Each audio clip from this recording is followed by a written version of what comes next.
purple side. So of course they get the 2 picks. If they're going to look to try and snowball, let's say the bottom lane, they got to make sure they can secure one of the very, very top picks. Could be Kalista, but I wouldn't be surprised to see Tristana coming in for them. So maybe they want to leave one of these OPs open to give it to SKT and then try and see if they can get like a Elise pick to take that away from Bengi, potentially a Braum, and then get that Tristana later on. Well, we know that H2K love their Lee Sin as well with Lulex and how powerful he can be on this patch. High was successful in the previous game. Thresh, Mordekaiser, Lulu. Gangplank is still up. That was the last of the 3 that we've been seeing as a common trend across the game. And this is the first time we see one of these really strong picks being banned on blue side, SKT taking out the Mordekaiser. So they don't want to give H2K that very, very strong pushing lane, because again, H2K as a team, they rely so much on taking down early turrets to create that goal advantage that allows them to take over the map and start winning team fights. So far, all 3 of their OPs have been banned away. Yeah, and also feels like SKT is doing a lot to ban away any of H2K's playmaking potential. Kasing, tremendous Thresh. Lulex, best champion is Lee Sin. It's comfort picks they're hitting. I think they're just also banning to stay safe. Kasing is 10-2 on Thresh in his 12 games in summer, so it is a fantastic record. For H2K, they've gone for more of the power pick strategies. Will Darius be a follow-up? Is it even worth it, or do they prioritize something else and it will in fact be the Darius? Elise will be picked now by SKT, so this is what I tried to mention just before here. For H2K, if they want to try and secure a stronger match in the jungle, which I think they need in order to really win the early game versus SK Telecom, Elise was my pick for Lulex. But now with these bans here, by taking away the other standard first picks, Elise is an easy one for SK Telecom. Bengi was fantastic in the final against KT on it.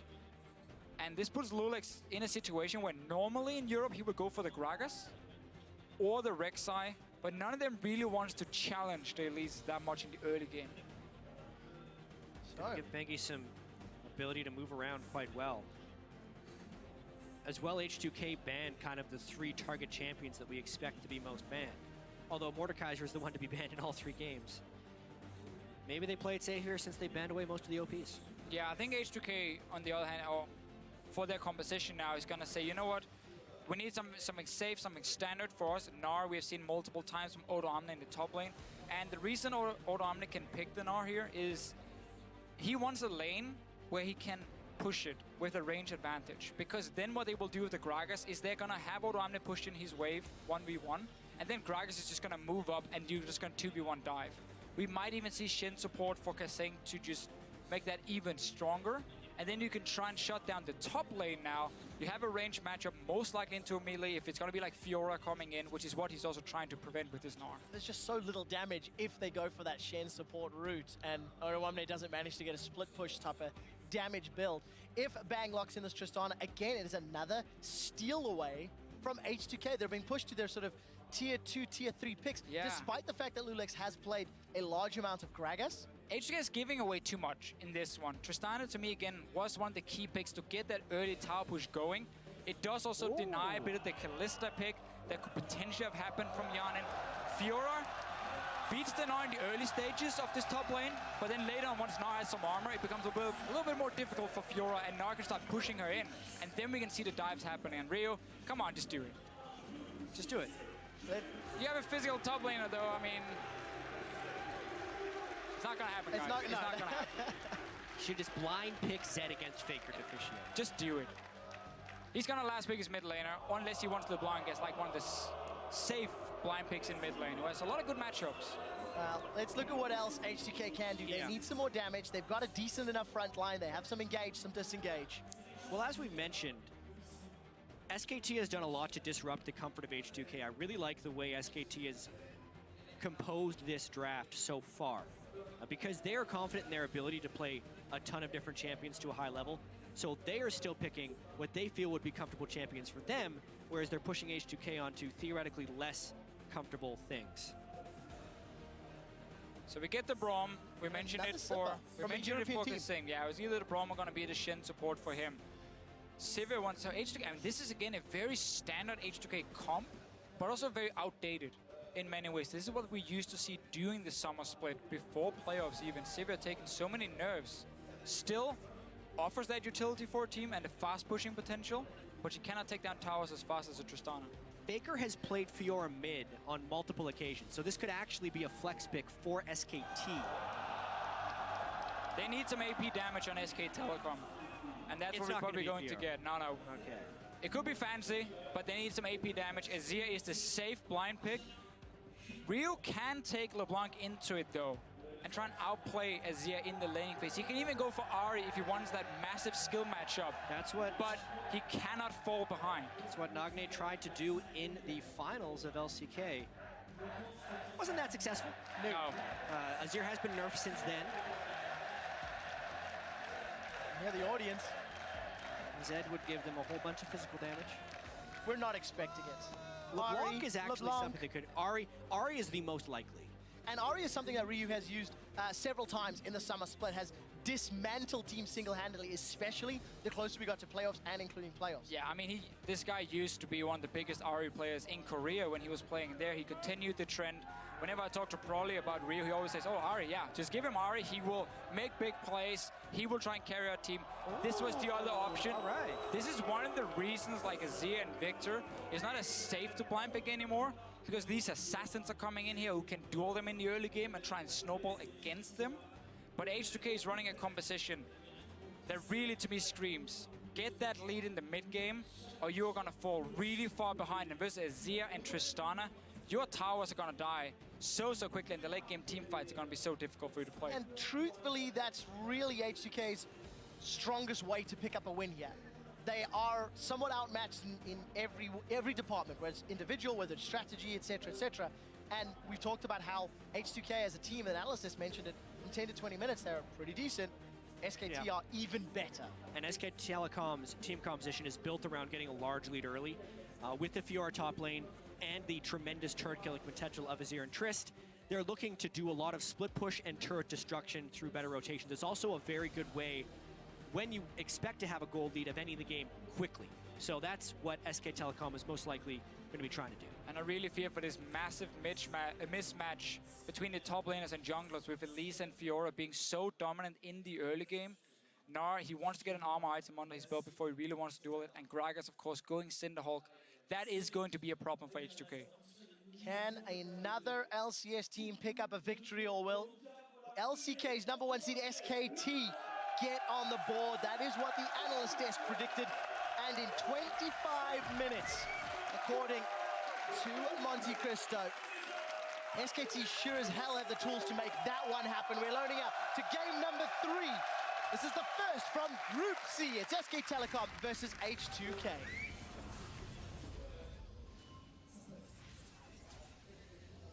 So, standard lanes or lane swap. We've mentioned how Fiora can beat Gnar early. H2K have done a lot of lane swaps in Europe and usually favor tower diving when looking to push the tower. Right, and specifically lane swaps in the LCK often result in the top laner getting the majority of the farm. As far as teleport usage and experience gained on top laners, LCK is ahead of everyone else here, so it actually fits quite well for Marin to be on a carried top laner of Fiora. He's played mainly tanks during the regular season, but now on a carry, his large amount of gold share that he gets from the team maybe put to some better use. The top lane swap focus, though, from SKT is often what's fairly weak against their fast push we see a lot in Europe and in NA, because it simply means that his team won't have time to move up and defend him once he TPs into that tower, because H2K will already be on that side of the map with 4 members and ready to dive him. Just forcing him out of the jungle, taking over this side. You see the 3 wards to spot every single entrance. SKT has just responded, getting very good wards into spot where H2K will be starting. And H2K pretty smartly walks out away from that blue buff. They would have potentially been outmanned by SKT, but also because SKT put the deep ward in the red buff, this makes a very well-informed start for SK Telecom. They're going to get pretty much whatever they want now. Yeah, you're going to see Lulix and Odoamne on the top side. So right now for SKT, either they expect the bottom lane for H2K to have recalled, but they will return very late to the bottom side, so they're expecting them to be up here as well. And now you get the 2v2 lane for them. So Fiora gets her 1v1 in. That's the key thing. It's not about the bottom lane winning. That's going to be basically like a sustain lane against each other. Bottom side of the map, though, Fiora and Elise together is looking to be the ones dominating. Of course, Lulex is the player that was substituted out during the course of the end of the summer split. Bitong Yoka was brought in. Well, you need to see how much synergy he's been able to build up with H2K. Faker on the receiving end of some bursts from Ryu, but it's Ryu that walks away, having taken more damage. Now, Ryu is starting Flask and 3 potions for himself, so he wants to take early trades, seeing as he can out-sustain Faker, but it also makes him weaker when he takes the trade, and he cannot take return damage if he starts running out of sustain. Then he's just so much weaker than Faker with the Doran's Ring. You have to at least trade, not just get hit by Zero again. But I see it's pretty annoying because he has these soldiers standing so far ahead, and you're trying to last hit and just be a nice guy, and then smack, smack, smack. Very true. Lauren jumps in, lunges forward, and hits one of Odoamne's critical spots. And this is specifically the result of the early game play by H2K. SKT had great knowledge of where they're being, and Bengi, being the smart jungler that he is, goes right in and denies Lulex. Such a smart play there. This goes all the way back to level 1, where Marin kept walking towards the bush, and H2K was still standing there with the dual lane. Kasing kept hitting him with his Q, so he knew he was on the top side of the map. And it was very easy for SKT to read where the dual lane were going and simply just mirror it, get the 1v1. Bengi's already playing aggressive. We talked about the Gragas with the Cinderhawk. So far, SKT is off to a good start. Yeah, and this is an example of a jungler who is in tune with his team's plan and a jungler who is not. Even based on the level 1, when H2K did the deep invade, they had no one guarding Lulex's own jungle start to see that he was spotted Chain or on not. the minion. Meanwhile, the rest of SKT was willing to counter-invade to push H2K away from the blue buff area. And the long result of that means Bengi can just go and counter-jungle the blue buff. And Lulex should and would have known that that would be a possibility and would have needed to have his team play around him, but nothing has been done to protect him, and therefore Lulex is far behind him. It's just so hard, though, in the early game to protect, because if, let's say, Odoamne leaves the bottom lane to go in and force Bengi out, he falls even further behind in farm compared to what he is already. Yeah, well, Bengi is one step ahead again. Ryu may be in trouble. The chains connect onto Faker. There is the Mimic. Ryu's going to be chomped down by Bengi. Takes a turret shot, in fact. Ryu not going to be able to reply, and Lulex too late to the party to make anything happen. Still some charges left on the Flask and 1 potion for Ryu or Biscuit. We'll grab it so far, with all these early trades, he has managed to force Faker back and use the sustain in his advantage. Top lane, a bit as expected. Not a whole lot happening, some early trades, but keeping fairly even in farm. Yeah, but truthfully, despite Ryu trying to put pressure on Faker, it has not resulted in a lead. They are even on CS. Faker's got that second Doran's and Amp Tome as he's returning to lane. Ryu now backing. And it's even CS across the board. Look at the bottom half of the map. Bengi is about to come jump in on Odoamne. Those vitals are exposed. Marin's gonna lunge forward, pop the vital, flash away. One more attack is all that's needed. Marin goes in and flashes out for first blood. First time Odoamne gets a chance to push their wave back because it was so close to his tower. Bengi is already there, and Lulex is on the opposite side of the map. So Odoamne, I know it's such a tricky situation for a top laner, but you just gotta leave the farm right there. You gotta go back, get a ward for yourself, because you know this can happen. Based on the position of the lane, his ward would not keep him safe. He had the ward in what I like to call the too late brush, because by the time you see someone in it, it's already too late, and he was pushed up in the wave. Yeah, you gotta get that extra side. Yeah, it did burn 2 flashes from SKT, so if there was a return gank of some kind by Lulex, and they didn't have a 2-on-2, they would be able to turn it around. So at least it wasn't a total loss. A small timing window if H2K can take advantage, but at only 6 minutes is a 700 gold lead for SKT. Small CS advantage and obviously that first blood gold, but take a look top. Bang & Wolf are now being pushed in by Hyanet and Kasing. But it's been a very standard start for SK Telecom. They are a team who put a lot of focus on Marin in the early game with Bengi. They value getting these early fights between the solo laners and the junglers so much. It's so rarely about Bang and Wolf winning the early game. So just getting to play the style with these picks is perfect for them. And that's where it becomes even more difficult for H2K. Everyone agrees they are a weaker team, and you also get to play the playstyle SKT likes to use. So you didn't even like push them off and force early aggression or anything. It's just a standard SKT game so far. SKT playing a little cheeky. See if they can make something happen. Remember, headbutt pulverize, it travels a little slower these days. Hyanin, is your spell shield up to it? He does manage to get out. Kasing is going to stand behind me to Hyanin, continuing to retreat. The unbreakable wall is good, but it is not good enough. He has a teleport from Odoamne, a reply from Marin. They turn their attention to Wolf. The Gnar gets a reply. Stun onto Marin. Reposit was not used. Continues to run away. The Braum is not going to be enough. That's a trade of 1-for-1. Top laner for the support, and H2K have nothing more to play with. Lulix is on the bottom of the map. I need to see some synergy for H2K when this make plays. This one, obviously, you can't really blame them because they were jumped. They expected SKT to have recall from this top side, so they just wanted to push out the wave. Suddenly, Alistar Tristana jumps out of the bush. It's a good teleport from Odoamne to react and try and turn it around. But once again, though, it's SKT making the aggressive plays. Honestly, though, both teleports being used, one jungler being there, and essentially a 4v3 going as a 1-for-1 is a disaster gank for SKT, and it gives H2K the potential to aggress. Wolf died, and Kasing is level 6, so Bang is actually in a bit of trouble. Wow, Glacial Fissure for that one. And all Bang needed to do was rocket jump away. Yeah, and he had both summoners. A little bit optimistic. That's a good word for it. So, 2-1 in favor of SKT. The gold lead has shrunk. Ryu's earned a minute CS advantage.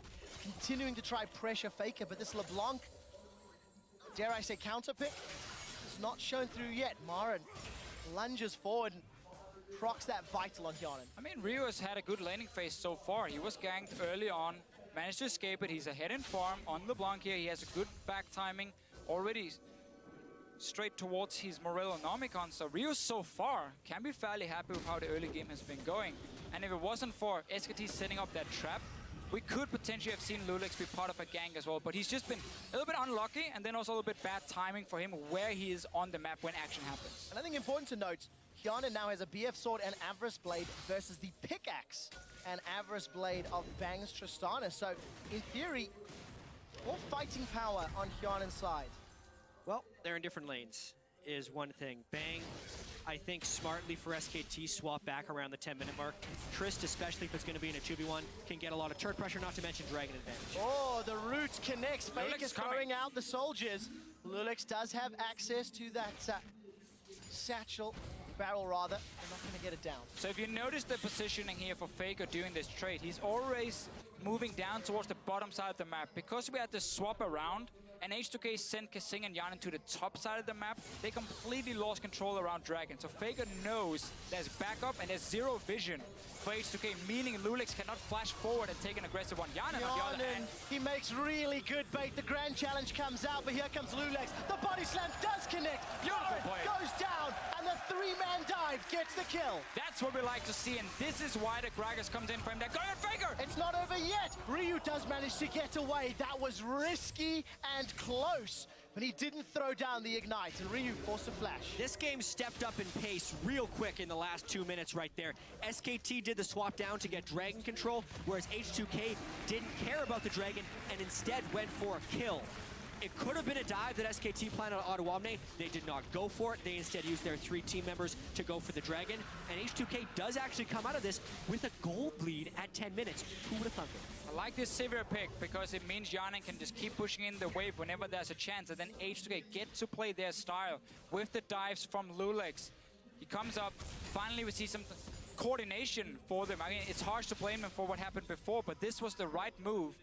And I like it. And it's a very European style that you trade top tower for Dragon.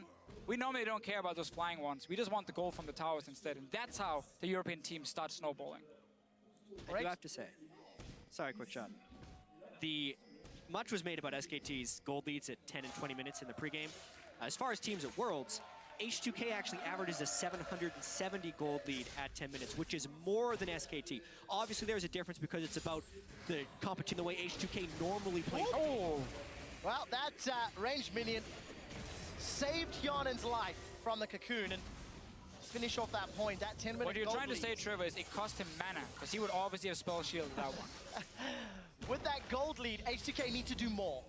Because I feel SKT's headroom with a 700 gold deficit is significantly more impressive in my mind. Absolutely. So let's see what they can do. Ryu continuing to try and make a play. 10 CS advantage. He's not going to find those ethereal chains this time. Lulex and the rest of H2K have actually been able to get a lot of deep wards into the territory of SKT. Both jungle sides are deep warded, and they're clearing away the defensive wards. Was about to. Is he going back for it? Not this time. Almost cleared away the defensive wards of was too SKT. high. So map pressure is actually pretty strong for H2K right now, which could potentially set up a play. And now he's like getting to the point where Odoamne can just keep pushing that top lane. He's going towards the Black Cleaver first on the Gnar. So as long as he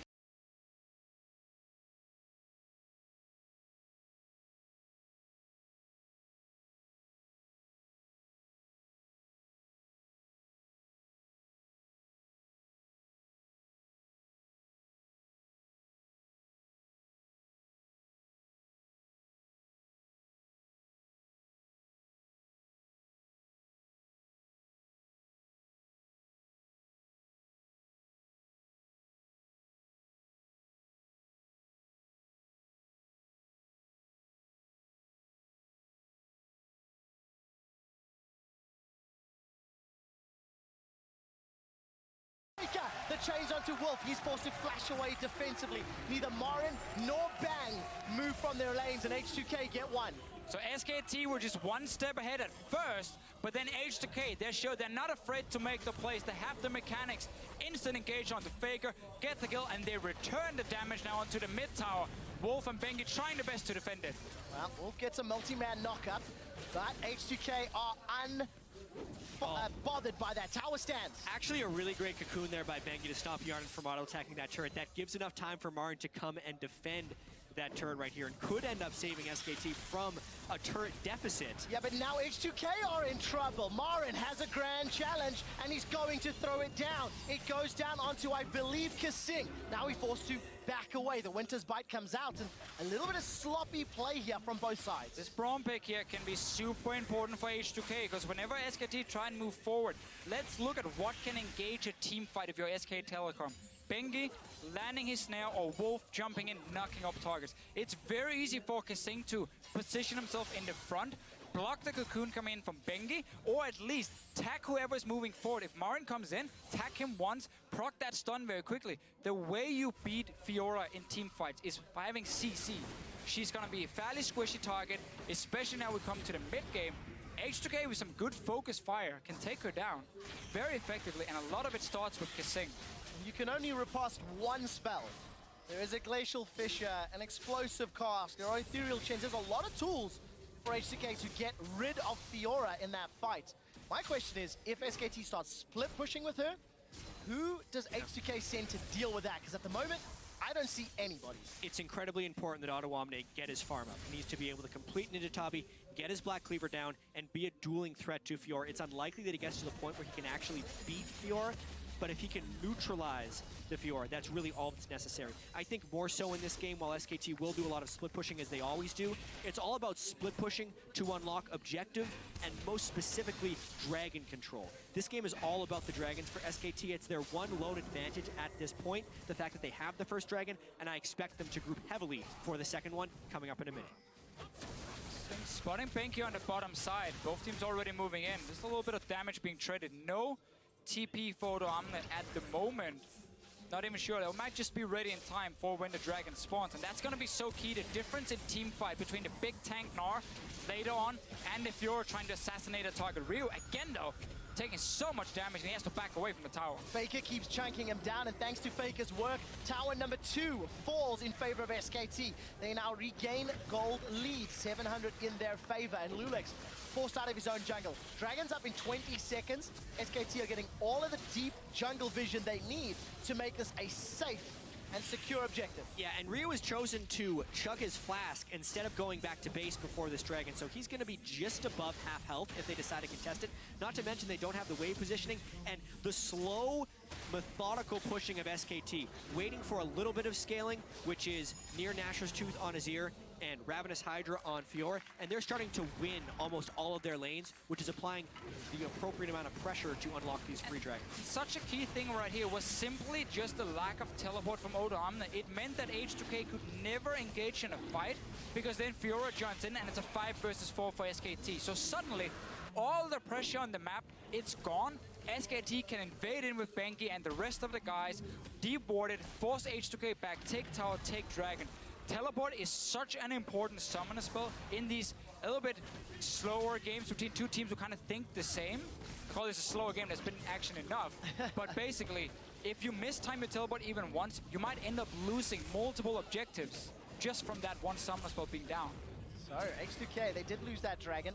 They are able to secure themselves a blue buff minion wave, pushing towards that heavily damaged outer turret, but there's no Hyanin, so no real threat for that to go down yet, especially now Faker's returned with that Nash's Tooth and Blasting Wand in his inventory. 300 gold is all that separates these teams, and they seem content to just keep farming all three lanes with the respective carries. Yeah, and with that farming, the scaling of the Azir is favored, so I think SKT is generally okay with this, as well as the dragons continually ticking up. They have zone control with the Azir. Obviously, they would like to be able to end this game soon, but with some of the missteps that they had early game, this minimal gold lead requires a slower pace for SKT. They don't want to take risks, and they're going to try and play off their one advantage. Step one for SKT is always going to be push up the mid lane first, because then you open up two ways to walk into the enemy jungle on both sides of the map. And that means you can so quickly move from the mid lane with Faker, with Wolf, who's sitting with him as the backup, to the side lanes. If someone is there defending a tower, you dive them. Otherwise, you just slowly push down the tower. Baron is doing on the top side. The problem here for H2K, again, they're just not necessarily on the same page. No one yet to defend this top tower. H2K is left in the bottom lane. He's now fighting Bang. Bang's gonna jump in, get stunned up by the Gnar. He'll have the support of Wolf in a moment or two, so H2K lose that tower. Well, the problem right here for H2K is that they always have someone who's in a disadvantage. In this case here, it's because Faker can constantly push the mid lane, and then because Marin, of course, is going Hydra on Fiora, so he can clear the waves and sustain so quickly that he can just always keep pushing it. H2K needs more time shoving the wave back. So the tempo which you can clear waves is heavily in favor of SKT, so they can always make the first move, because they push the waves first. So H2K is forced to sit back and try and react.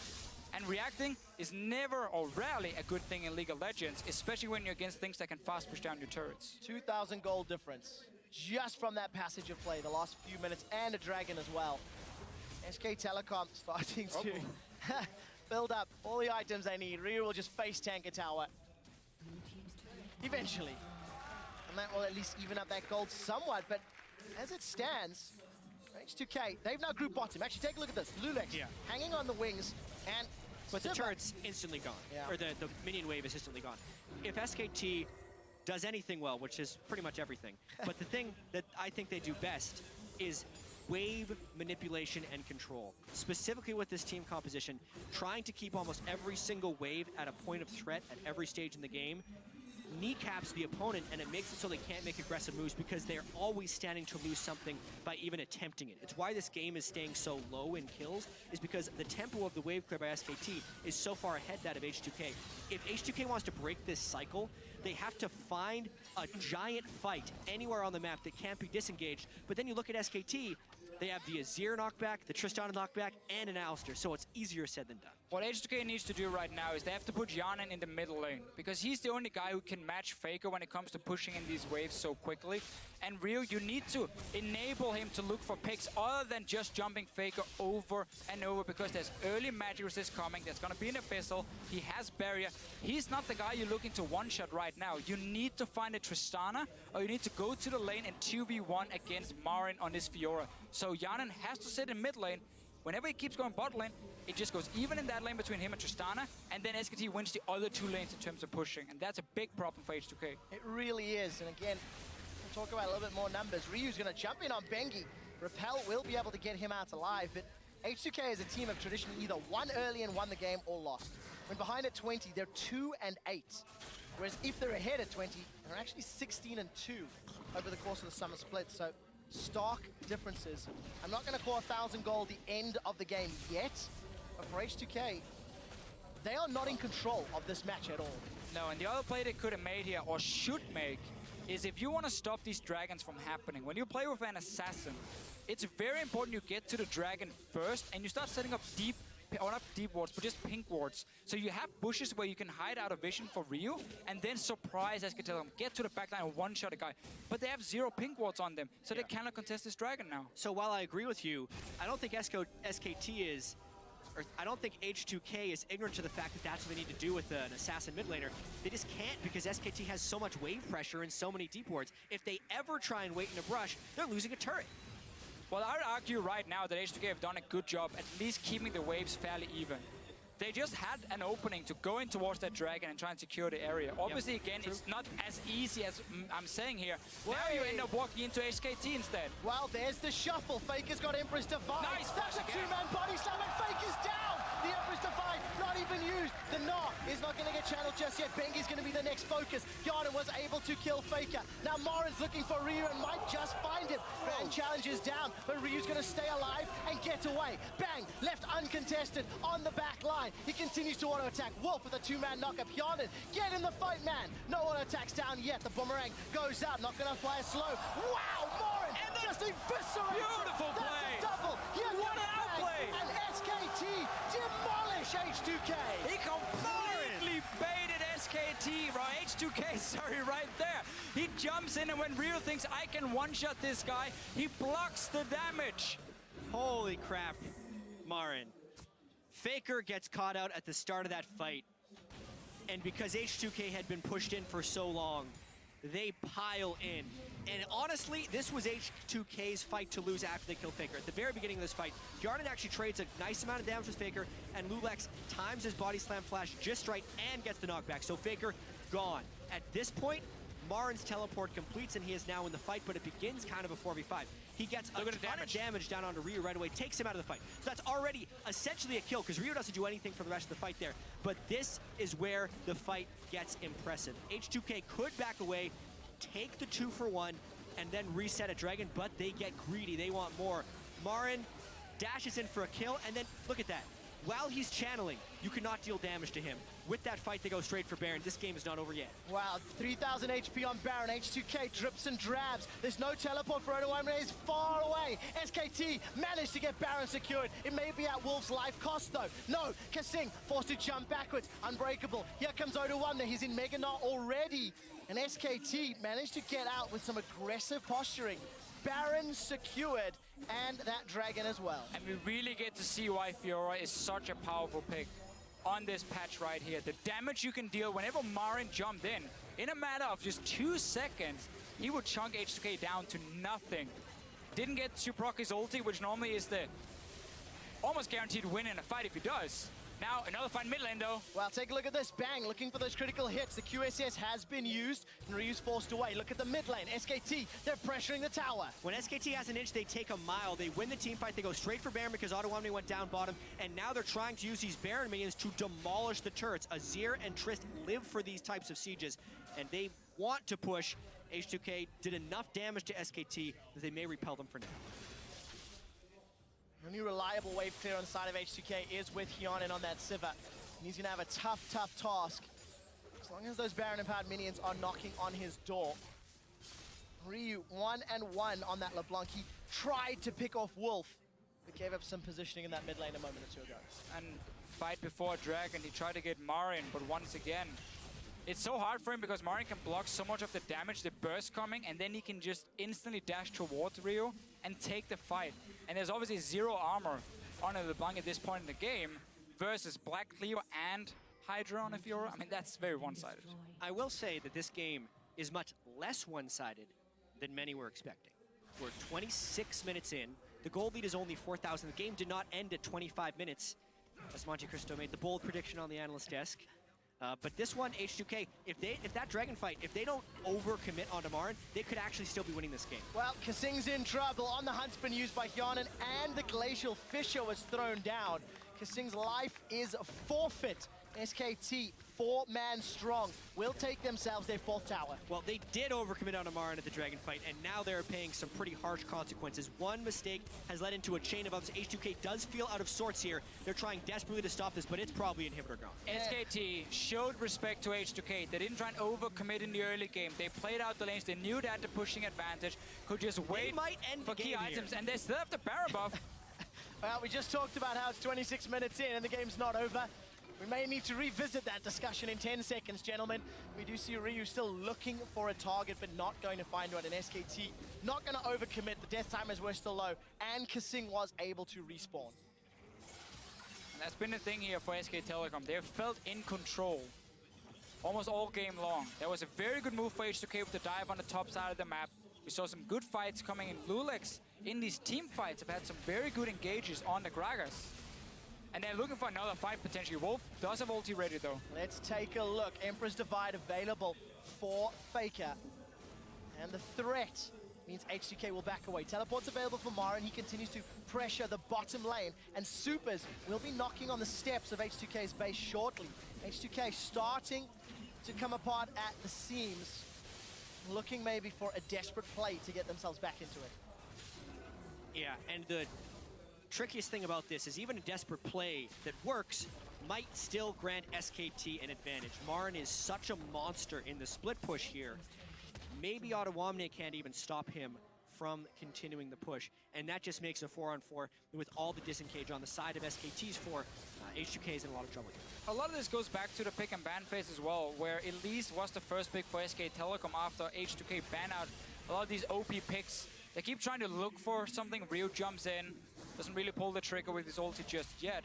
But getting that Fiora and Elise combo meant that H2K couldn't fight against Mara in the early game. They gave up first spot as well with the double flash used from SK Telecom, which kind of starts the whole snowball. It went fairly slow, but it was in control of SK Telecom. And now we gotta have to see what Marin can do in a team fight on a very farmed Fiora. Farmed and fed. Over 10 CS a minute at this point in time, involved in 7 of his team's 8 kills. Secured 5 of them himself. Marin is a monster. And is able to just pick apart whoever he chooses.